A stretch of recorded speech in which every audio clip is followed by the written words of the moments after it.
നല്ല മൊരിഞ്ഞ മസാല ദോശയും ഒരു ഫിൽറ്റർ കോഫിയൊക്കെ കുടിച്ച് ഒരു ബ്രേക്ക് എടുത്തതിന് ശേഷം ഞങ്ങൾ യാത്ര വീണ്ടും വീട്ടിലേക്ക് തിരിച്ചു. അപ്പോൾ പുതിയൊരു വീഡിയോയിലേക്ക് എല്ലാവർക്കും സ്വാഗതം.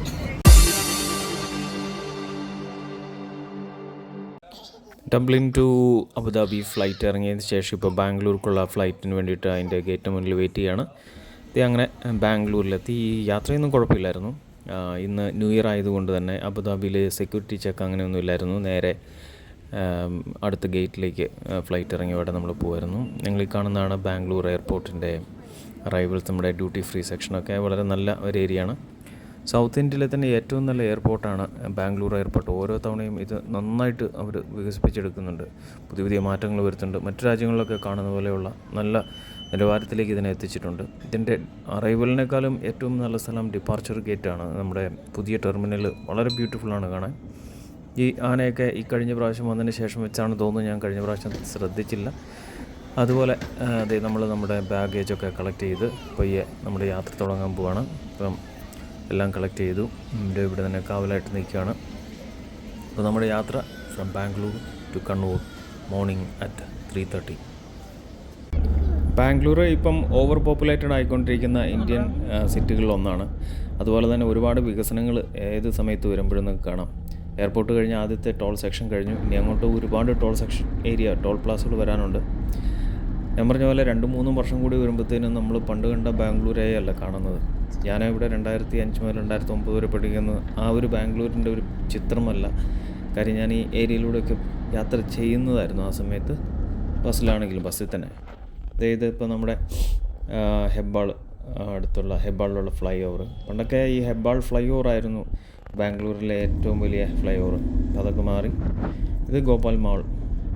ഇതൊക്കെ കഴിഞ്ഞ് നമ്മൾ പയ്യെ നമ്മുടെ മൈസൂർ റോഡിലേക്ക് കയറുകയാണ്. ഇതാ മൈസൂർ റോഡ് എത്തി. ഇപ്പോൾ 2 വർഷം മുമ്പാണ് ഈ ബാംഗ്ലൂർ മൈസൂർ റോഡിൻ്റെ പണി തീരുന്നത്. അതുകൊണ്ട് തന്നെ സമയത്തിന് ഒരുപാട് ലാഭം കിട്ടും. വലിയ വഴിയാണ്, 2 ടോൾ കൊടുക്കാനുണ്ട്. ഇന്ന് രാവിലെ ഇപ്പം ഒരു 6 മണി ആകുന്നതേ ഉള്ളൂ, വെയിൽ ആയി വരുന്നു. അതേസമയം നല്ല ഫോഗും ഉണ്ട്. നമ്മളിന്ന് തുടക്കം മുതൽ ഭയങ്കര ഫോഗിയായിരുന്നു. നമുക്ക് പണ്ട് പഠിക്കുന്ന സമയത്ത് യാത്ര ചെയ്ത ആ റൂട്ടിലൂടെ ഒന്നും കാണാനോ കേൾക്കാനോ പറ്റില്ല, കാരണം അത് വേറെ സൈഡിൽ കൂടിയാണ്. മെട്രോ വേ വന്നതിൻ്റെ ശേഷമുള്ള എൻ്റെ 2ാമത്തെ യാത്രയാണ്. ഇപ്പോൾ നമ്മുടെ വെയിലൊക്കെ ആയി വരുന്നു. മൈസൂരിനോട് എടുക്കാറായി. 1.5 മണിക്കൂർ കൊണ്ട് തന്നെ നമ്മൾ മൈസൂർ എത്തിക്കഴിഞ്ഞു. പക്ഷേ അതിന് മുമ്പ് കുറച്ച് നേരം നമ്മൾ ബാംഗ്ലൂർ ടു മൈസൂർ റോഡ് എത്താൻ കുറച്ച് സമയം എടുത്തു. മൈസൂരൊക്കെ കഴിഞ്ഞതിന് ശേഷം നമ്മൾ ഉൻസൂർക്കുള്ള വഴിയിലാണ്. ഇവിടെ വരുമ്പോഴത്തേനും നമുക്ക് പഴയ ആ കാഴ്ചകൾക്ക് വ്യത്യാസമൊന്നും സംഭവിച്ചിട്ടില്ല. പഴമയൊന്നും ചോരാതെ ഗ്രാമീണ ഭംഗി അതുപോലെ തന്നെ ഉണ്ട്. കാരണം ഇവിടെയുള്ളവർ കൂടുതലായിട്ടും കൃഷി എടുത്ത് ജീവിക്കുന്നവരാണ്. വീടിൻ്റെയൊക്കെ മുൻവശത്ത് ആടിനെയും പശുവിനെയൊക്കെ കെട്ടിയിട്ടിരിക്കുന്നതാണ്. അതുപോലെ ഒരുപാട് പുകയില കൃഷി ചെയ്യുന്നൊരു സ്ഥലമാണിത്.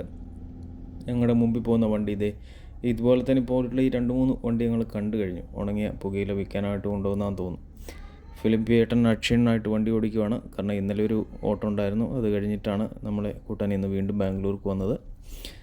പോകുന്ന വഴിക്ക് നമ്മൾ സ്ഥിരം ഇതുപോലൊരു വെജിറ്റേറിയൻ ഹോട്ടലിൽ കയറി രാവിലെ ബ്രേക്ക്ഫാസ്റ്റ് കഴിക്കാറുണ്ട്. സ്ഥിരം കയറുന്ന കട ഇന്ന് അടവ് 7 മണിയായിട്ടും തുറന്നില്ലായിരുന്നു. അതുകൊണ്ട് തന്നെ ഇവിടെ ഒന്ന് പരീക്ഷിക്കാമെന്ന് വിചാരിച്ചു. കയറുമ്പോൾ തന്നെ പല മസാല ദോശകളുടെ ഒരു ഡിസ്പ്ലേ അവിടെ വെച്ചിട്ടുണ്ട്. ആളുകൾക്ക് പെട്ടെന്ന് ചൂസ് ചെയ്യാനും മനസ്സിലാക്കാനുമാണെന്ന് ചോദിച്ചു. പക്ഷെ നമ്മൾ നേരത്തെ തന്നെ പ്രീ പ്ലാൻഡ് ആയിട്ട് മസാല ദോശ തന്നെ ഓർഡർ ചെയ്യാൻ തീരുമാനിച്ചിരുന്നു. അപ്പം അങ്ങനെ മസാല ദോശയ്ക്ക് വേണ്ടിയിട്ട് വെയിറ്റ് ചെയ്യണം. ഞങ്ങൾ കഴിച്ചുകൊണ്ടിരിക്കുമ്പോഴത്തേനും ഡേവിഡ് വണ്ടിയിൽ നിന്ന് ഇറങ്ങി വന്നു. ആദ്യം അവന് വേണ്ടാന്ന് പറഞ്ഞിരുന്നതാണ്. പിന്നെ അവന് വേണ്ടിയിട്ട് അവൻ്റെ ഇഷ്ടമുള്ള ഇഡ്ഡലി ഓർഡർ ചെയ്തു. സാമ്പാറിന് എരിവാണെന്ന് പറഞ്ഞുകൊണ്ട് ഇച്ചിരി പഞ്ചസാരയൊക്കെ മുക്കി ഇഷ്ടം അടിക്കുക. എനിവേ ഇതും ഒരു വെറൈറ്റിയാണ്. റവ കൊണ്ടൊക്കെ ഉണ്ടാക്കുന്ന ഇഡ്ഡലി നല്ല ടേസ്റ്റുണ്ട്. അതിനും പുതിന ചട്നിയും സാമ്പാറുമാണ്. ഞാൻ ഓർഡർ ചെയ്തത് ഇവിടുത്തെ നല്ല മുരുമുരാന്നിരിക്കുന്ന മസാല ദോശ. അതിന് വരുന്നത് നമ്മുടെ നിലക്കടല ചട്നി, ഇവരുടെ തന്നെ സാമ്പാർ, അതുപോലെ പുതിന ചട്നി. ഇതുപോലെ നല്ല സോഫ്റ്റ് ക്രസ്റ്റി, അതുപോലെ അകത്തെ മസാലയും ഒക്കെ ചേർത്ത് കഴിക്കുന്നത് ഒരു സൂപ്പർ അനുഭവമാണ് കേട്ടോ. കർണാടകത്തിലൊക്കെ വന്നു കഴിഞ്ഞാൽ തീർച്ചയായിട്ടും നിങ്ങൾ ട്രൈ ചെയ്യേണ്ട ഒരു ഐറ്റമാണ് ഫിൽറ്റർ കോഫി. കർണാടക മാത്രമല്ല, തമിഴ്നാട്ടിലും വളരെ ഫേമസ് ആണ്. സൂപ്പർ ടേസ്റ്റ് ആയിട്ടൊരു ഐറ്റമാണ് കേട്ടോ. ഫിൽറ്റർ കോഫിയാണ് ഓർഡർ ചെയ്തെങ്കിലും നമുക്ക് കിട്ടിയത് സാധാരണ നെസ്കഫയുടെ കോഫി തന്നെയാണ് കേട്ടോ. കുഴപ്പമൊന്നുമില്ലായിരുന്നു. പക്ഷേ ഫിൽറ്റർ കോഫി ആയിരുന്നെങ്കിൽ ഒന്നും കൂടെ സൂപ്പറായനെ. അങ്ങനെ നമ്മുടെ യാത്ര വീണ്ടും തുടരുകയാണ്. എല്ലാവരും പോയി ഉറക്കത്തിലേക്ക് വഴുതി വീണുകൊണ്ടിരിക്കുന്നു. ഇത് ബ്രഹ്മഗിരി വൈൽഡ് ലൈഫ് സാഞ്ചുറിയുടെ ഭാഗമായിട്ടുള്ള ഫോറസ്റ്റാണ്. അതിനകത്തൂടെയാണ് നമ്മളിപ്പോൾ യാത്ര ചെയ്യുന്നത്. ഒരുപാട് വന്യമൃഗങ്ങളുണ്ട് എന്നുള്ള പോസ്റ്ററുകൾ അവിടെ ഇവിടെയൊക്കെ കാണാൻ സാധിക്കുമെങ്കിലും നമുക്ക് നേരിട്ട് നിന്ന് കാണാൻ പറ്റിയത് കുരങ്ങിനെയും മാനിനെയും മാത്രമാണ്. വരുന്ന വഴിയിൽ ഇതേ ഈ ചെറിയൊരു അമ്പലമുണ്ട്. പണ്ട് മുതലുള്ളതാണ്. ആൾക്കാർ പല നിറച്ച കാഴ്ചകൾ അവിടെ ഇട്ടിട്ട് പോകുന്നത് കാണാം യാത്രക്കാർ. അപ്പം നമ്മുടെ യാത്ര ഇതാണ്. ഇത് കംപ്ലീറ്റ് ഒരു ഫോറസ്റ്റാണ്. കണ്ടോ, അധികം ട്രാഫിക്കൊന്നും ഇല്ലാതെ ഇപ്പോൾ ഇറക്കിയിട്ട് നല്ല വഴിയൊക്കെ ആക്കിയിട്ടുണ്ടെങ്കിലും സ്പീഡ് കൺട്രോൾ ചെയ്യാൻ ഇതുപോലുള്ള ഹമ്പുകൾ ഒരുപാട് ഉണ്ട്. നമുക്ക് ഈ യാത്രയൊക്കെ കാണുമ്പോൾ അല്ലെങ്കിൽ ഇതിലെ കൂടെ യാത്ര ചെയ്യുമ്പോൾ തീർച്ചയായിട്ടും ബാംഗ്ലൂർ പഠിച്ച ആ കാലഘട്ടം ഓർമ്മ വരുന്നത്. കാരണം മാസത്തിൽ 1 അല്ലെങ്കിൽ 2 മാസം കൂടുമ്പോൾ ഒരിക്കലെങ്കിലും നാട്ടിലേക്ക് നമ്മുടെ KSRTC ബസ്സിൽ യാത്ര ചെയ്യുമായിരുന്നു. അപ്പോൾ ഈ സ്ഥലങ്ങളൊക്കെ വളരെ പരിചയമാണ്. ഇത് ഗോണിക്കുപ്പ എന്ന സ്ഥലമാണ്. അവിടെ പണിയിക്കുന്ന പുതിയ മസ്ജിദാണ് ഈ കാണുന്നത്. അതുപോലെ അത്യാവശ്യം തിരക്കുള്ളൊരു സ്ഥലമാണ്. എല്ലാവരും പൊരിഞ്ഞ ഉറക്കത്തിലാണ്. ഞാൻ മാത്രം വീഡിയോ ഒക്കെ എടുത്തുകൊണ്ടിരിക്കുന്നു. അങ്ങനെ നമ്മൾ വീരാജ്പേട്ട എത്തി. വീരാജ്പേട്ടും കൂടെ കഴിഞ്ഞ് കഴിഞ്ഞാൽ നമ്മൾ കേരളത്തിനോട് കൂടുതൽ അടുക്കും. കാരണം കൂർഗിലെ മറ്റൊരു പ്രധാനപ്പെട്ട നഗരമാണ് വീരാജ്പേട്ട്.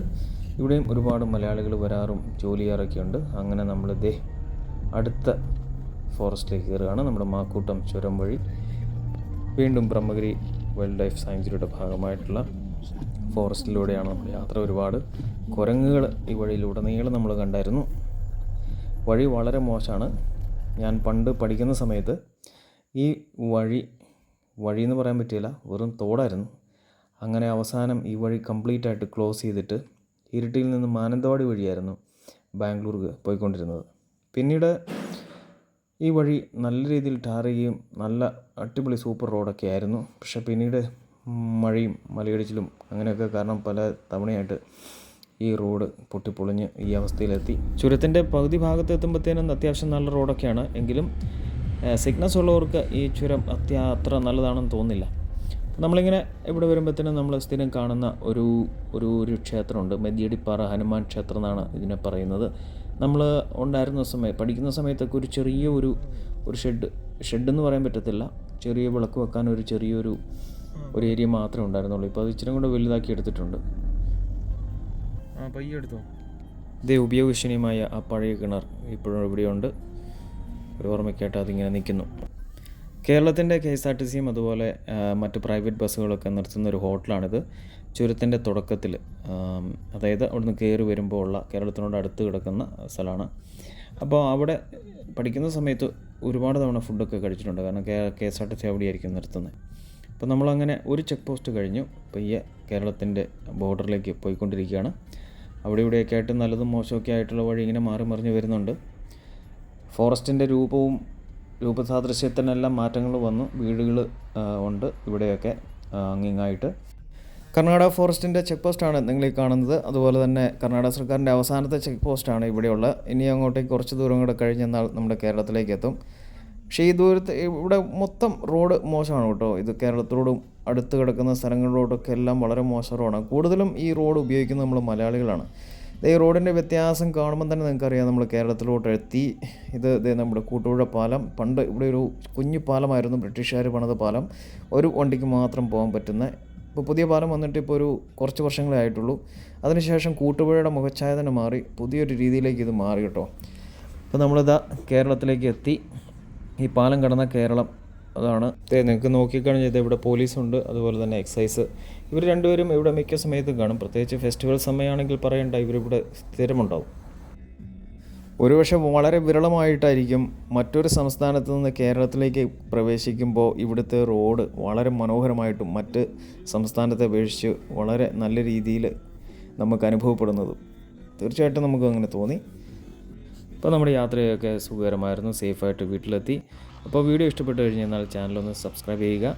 മറ്റൊരു നല്ല വീഡിയോ ആയിട്ട് കാണാം. എല്ലാവർക്കും ബൈ ബൈ.